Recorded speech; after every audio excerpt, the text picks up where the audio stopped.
한국경제신문. 여름철 불청객 대상 포진 하루 20분 햇볕 쬐세요. 본 기사의 내용은 한국경제신문 김오섭 기자의 기사 내용입니다. 솔로몬 스토어의 신현기입니다. 본 내용이 좋다고 생각되시면 구독과 좋아요 눌러주시면 저에게 많은 격려와 힘이 되어 좀 더 좋은 내용으로 보답하겠습니다. 여름철 불청객 대상 포진 하루 20분 햇볕 쬐세요. 7에서 9월 대상 포진 환자 급격히 늘어 바늘 수십 개로 찌르는 듯한 통증. 면역력 저하 탓 비타민 D 합성 필요 고온다습한 날씨로 식중독 위험도.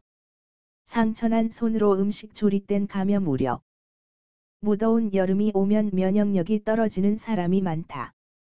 숨어있던 수두 바이러스가 면역력이 떨어진 틈을 타 활성화되면서 대상 포진 환자가 늘어난다. 높은 습도로 인해 각종 세균과 곰팡이가 번식하면서 식중독이나 장출혈성 대장균 감염 가능성도 높아진다. 코로나19로 병원 가는 게 무서워진 요즘, 여름철에 주의해야 할 건강 수칙이 무엇인지, 질환을 어떻게 예방해야 하는지 알아봤다. 여름에 늘어나는 대상포진. 대상포진은 주로 여름에 많이 생긴다. 특히 7에서 9월에 대상포진 진료 환자가 가장 많다는 게 국민건강보험공단의 분석이다. 대상포진은 면역력이 떨어진 우리 몸을 공격한다. 어릴 때 수두 대상포진 바이러스에 감염돼 수두 증상을 보인 뒤 바이러스가 신경절로 이동해 잠복 상태로 있다가 면역력 감소와 함께 피부 등의 증상을 일으킨다. 무더위 속 냉방기를 가동해 실내외 온도 차가 커지면 면역력이 떨어져 환자가 늘어난다. 대상포진에 주로 걸리는 연령대도 면역력이 떨어지는 50세 이상 성인이다. 최근엔 코로나19로 대상포진 백신 접종이 줄면서 환자가 더 늘었다. 대상포진에 걸리면 보통 수포성 발진이 생긴다. 가려움증, 통증 등을 동반한다. 수포는 2주에 걸쳐 변하는데 여러 개의 물집이 무리를 지어 나타난 뒤 고름이 차면서 탁해지다가 딱지가 된다. 대상포진으로 인한 통증은 극심하다. 수십 개의 바늘로 찌르는 듯하거나 번개가 내리치는 것 같은 통증을 호소한다. 대상포진은 빨리 치료하는 게 중요하다. 첫 발생 후 72시간 이내에 치료를 시작하면 각종 합병증을 줄일 수 있다.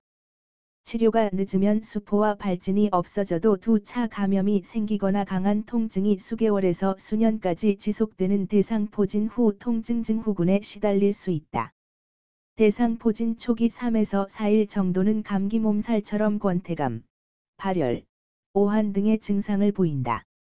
코로나19와 비슷하다. 빠른 병원 치료가 필요하다.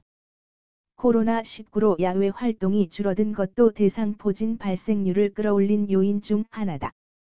대상포진을 예방하기 위해서는 체내 면역세포 기능을 강화하고 질병을 예방하는 비타민 D가 필요하다. 하루 최소 20분은 햇볕을 쬐 비타민 D를 합성해야 한다고 전문가들은 조언한다. 여름철 식중독도 조심해야. 여름철에는 고온, 습한 날씨로 인해 식중독도 늘어난다. 식품의약품안전처는 지난달 올해 식중독 발생 가능성이 높다며 주의를 당부했다.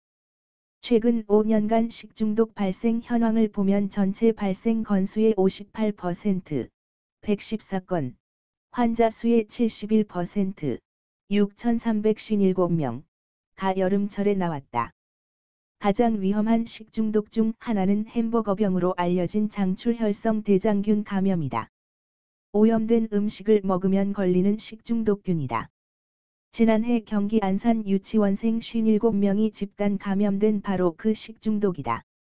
장출혈성 대장균에 감염되면 베로톡신 같은 독성 물질로 인해 설사, 복통, 혈변 등의 증상이 생긴다.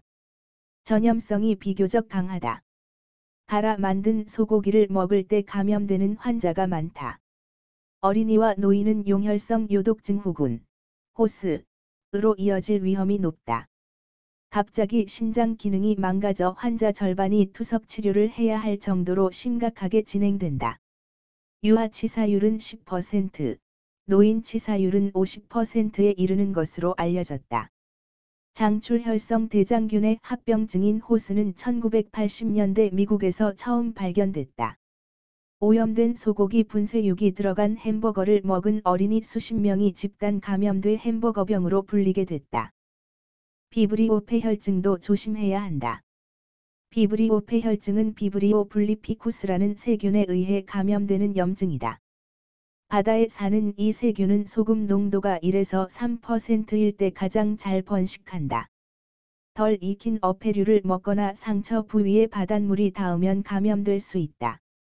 지난달 14일에 올해 첫 환자가 발생했다. 만성간 질환자, 당뇨 환자, 알코올 중독자, 부신 피지로르몬제나 항암제를 복용하고 있는 사람 등은 비브리오 폐혈증에 더 취약하다. 기저질환이 있는 사람이 걸리면 치사율이 30에서 50%에 달한다. 지난해 비브리오 폐혈증 확진자 70명 중 25명이 사망했다.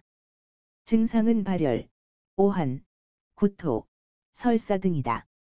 발열 후에는 피부에 붉은 반점이 생기거나 물집이 잡힌다. 심하면 피부가 괴사하기도 한다. 다리에 부종이 생기거나 멍처럼 검보랏빛 얼룩점이 생기는 것도 비브리오 폐혈증의 증상이다. 식중독 예방법은 간단하다. 세균이 살 수 있는 환경을 없애면 된다. 세균은 섭씨 0에서 60도에서 잘 번식한다. 음식은 4도 이하로 저장하고 60도 이상 가열해 먹어야 한다. 60도 넘는 온도로 가열해도 죽지 않는 균이 있다. 포도상구균, 바실루스균, 클로스트리듐균 등이다. 음식은 가능한 한 조리 직후 먹어야 한다. 손에 상처가 있다면 음식 조리하는 것을 삼가야 한다. 황색 포도상구균에 오염됐을 가능성이 높기 때문이다. 본 내용이 좋다고 생각되시면 구독과 좋아요 눌러주시면 저에게 많은 격려와 힘이 되어 좀 더 좋은 내용으로 보답하겠습니다. 솔로몬 스토어의 신현기입니다.